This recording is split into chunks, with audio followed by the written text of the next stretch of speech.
नाहन विधानसभा क्षेत्र के तहत आने वाले गांव पड़दुनी में भारी बरसात ने जमकर कहर बरपाया है। यहाँ क्षेत्र के किसानों की सैकड़ों बीघा भूमि में लगी धान की फसल तबाह हो गई है।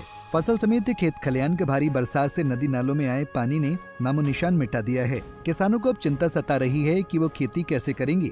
मीडिया से रूबरू हुए स्थानीय किसानों ने बताया कि उनकी सैकड़ों बीघा में धान की नकदी फसल लगी थी। क्षेत्र में एक प्रमुख धान की नकदी फसल की बम्पर पैदावार की जाती है, लेकिन इस बार भारी बरसात ने सैकड़ों बीघा भूमि में धान की फसल को बर्बाद करके रख दिया है। यहाँ भारी बरसात से नदी नालों में आए भारी पानी ने खेतों में घुसकर फसल समेत खेत खलियान बरसाती नालों में तब्दील कर दिए हैं। किसानों का कहना है कि वो आने वाले कई साल अपने खेतों में फसल नहीं लगा पाएंगे। चारों ओर बरसात से आया मलबा और भारी पत्थर फैले हुए हैं। ग्रामीणों ने आरोप लगाया कि अभी तक उन्हें कोई मुआवजा भी प्रशासन व सरकार की तरफ से नहीं दिया गया है।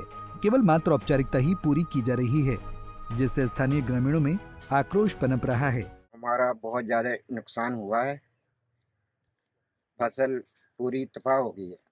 आने वाले समय के लिए हमारे लिए गवर्नमेंट कुछ करे, या डंगे लगाए या दोनों साइड कोई चैनल कराए। पूरे परिवार की 35 बीघे जमीन है, उसमें पूरे धान खत्म हो चुके हैं।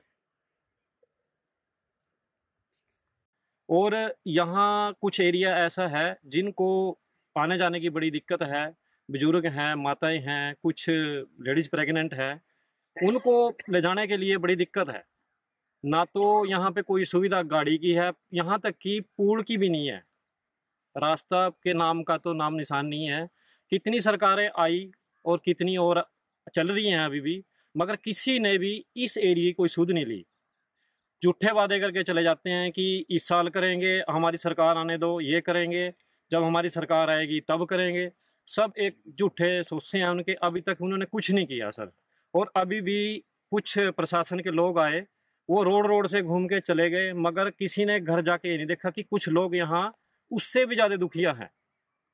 तो मेरी सरकार से भी और मीडिया से भी सभी से यही एक गुजारिश है कि सर इस गांव के लिए कुछ ऐसा प्रबंध किया जाए ताकि यहाँ की जो समस्याएं हैं वो यानी कि सुलभ हो सके। और दूसरा यह है कि जब इंसान ही नहीं रहेंगे तो क्या करनी सर सरकारें और क्या करना ये प्रशासन जी। ठीक है जी, तो मेरी ये है कि सरकार से भी सबसे कि ये देखो जो इनकी एक पेट भरने का जरिया था, जिससे अपने गरीब बच्चों का ये पालन पोषण कर रहे थे, तो आज ये पत्थर बन चुके हैं।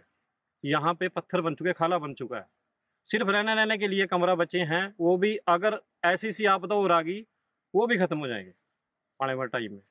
तो इसके लिए एक तो पूल का प्रबंध किया जाए और दूसरा इस नाले के दोनों तरफ चैनलाइज किया जाए ताकि कुछ जमीनें जो बची हुई हैं वो भी सुरक्षित रह सकें। धन्यवाद सर। हम सभी ग्रामवासी ग्राम पड़दुनी के रहने वाले हैं। यहाँ रात को करीब 2 बजे के लगभग बहुत ज़्यादा पानी आया और सब लोगों की फसलें तबाह हो गई। सिर्फ रहने के लिए घर बचा है।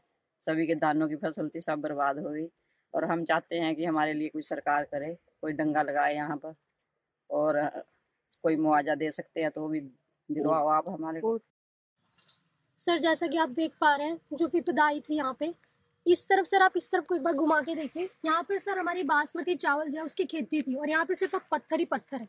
और उस तरफ का भी यही हाल है। दोनों तरफ 40 बीघा जो जमीन है वहाँ पे बासमती चावल थे और वहाँ पे सिर्फ ये पत्थर ही पत्थर दिखाई दे रहे हैं कुछ। और सर ऊपर आप देख सकते हैं जो जेसीबी लगाई गई है, वहाँ से सर एक पेड़ बीच में है, जिस वजह से ये जो है विपदा थोड़ी टल गई। अदरवाइज जो था ये घर, इसके साथ आने वाले पता नहीं कितने सारे घर थे जो बिल्कुल बह जाते, बिल्कुल नुकसान हो जाता।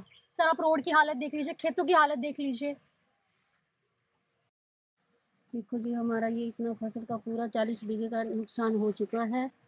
सरकार आई, अपना आश्वासन देकर यहाँ पे हमें चली गई। अभी तक कोई मतलब सुविधा नहीं मिली है यहाँ पे हमें। रिस्क अभी भी अगर एक आधी बरसात ढंग की होती है तो हमें यहाँ पर कोई उम्मीद नहीं है कि हम बच पाएंगे। ये चाहिए कि हमारे आगे के लिए जान की सेफ्टी हो जाए और ये जो पुल है इसको तोड़ के नया बनाया जाए और हमारे यहाँ से ये डंगे लगने चाहिए।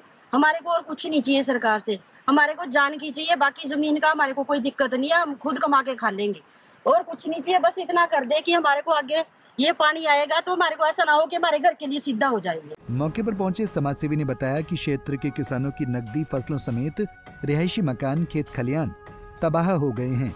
आने वाले कई सालों तक यहाँ लोग खेती करने के बारे में सोच भी नहीं सकते। और जिला प्रशासन समेत सत्ताधारी नेताओं की अगर बात करें तो वो केवल मात्र मौके पर पहुंच फोटो खिंचवाने तक सीमित रहे। लेकिन अभी तक यहाँ किसानों को हुए हजारों लाखों रुपए के नुकसान को लेकर कोई भी मुआवजा राशि नहीं दी गई है। उन्होंने जिला प्रशासन से गुहार लगाई कि जल्द से जल्द यहाँ प्रभावित किसानों को मुआवजा जारी किया जाए। क्या ऐसे समय में भी लोग पार्टियां देखेंगे? जब इन लोगों से ये पूछे, इनकी रातें छत पे बीती है। पहला परिवार जहाँ पर वहाँ पहले परिवार को जहाँ खाने का फोर्स लगा था, ये शुक्र मनाए कि वो भगवान की कृपा रही कि बहुत विशालकाय पेड़ आ गया, पता नहीं कहाँ से पेड़ आ गया।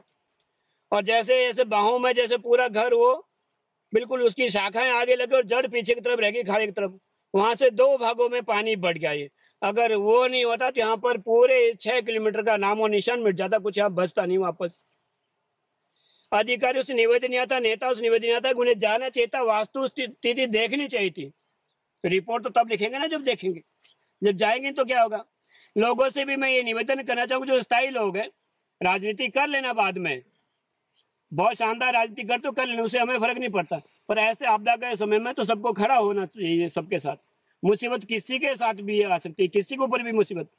पर निवेदन फिर यही प्रशासन से, जमीन का मुआवजा इन्हें मिले। इनके खेत खलियान सब खत्म हो चुके हैं, कुछ नहीं बचा यहाँ पर। जैसे भी बात करें कि 3 खाले बने यहाँ पर, आने जाने के लिए कोई साधन नहीं यहाँ पर। सरकार नाम की कोई चीज़ यहाँ पर है नहीं। वोट तो ये लोग भी देते होंगे, और जिंदा रहेंगे तभी वोट दे पाएंगे। अब मुर्दों से थोड़ी नेता लोग आप लोग वोट डलवा लोगे। अधिकारी का काम क्या? अधिकारी का काम इनकी सुख सुविधा में खड़े रहना। अधिकारी का काम ये नहीं कि आगे फोटो खिंचवा लो, बढ़िया कह दो मैं तुझे मौके पे गया। किस मौके पे गए थे, मुझे वो मौका बता दीजिए। रोड को मौका नहीं बोलते, आपको जाना चाहिए था। ये आपके सामने कैमरे के सामने कि यहाँ खाड़ा था छोटा सा, मेरे को लग रहा है 5-7 फीट का खाड़ा होता होगा, आज 70-80 फीट से ज्यादा विकराल रूप ले चुका है। और जो नहीं, जहाँ पर ये कुछ फसल हरियाली दिख रही है, ये भी खत्म है, रेता भरा हुआ इसमें भी। तो अभी ये हुआ, अगर फ्लड में वो भी साफ हो जाएगा।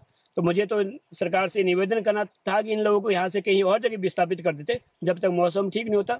और इसका पूरा 7 किलोमीटर जो चैनलाइज हो जाएगी तो शायद लोगों की जो जमीन बची है वो तो बच जाएगी। पंजाब केसरी टीवी के लिए नाहन से दलीप सिंह की रिपोर्ट।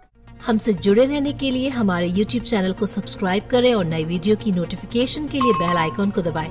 अगर आप ये वीडियो Facebook पर देख रहे हैं तो लाइक जरूर करें और ज्यादा से ज्यादा शेयर करें। इसी तरह के और भी अपडेट्स के लिए फॉलो करें हमारा Instagram पेज himachal.kesri।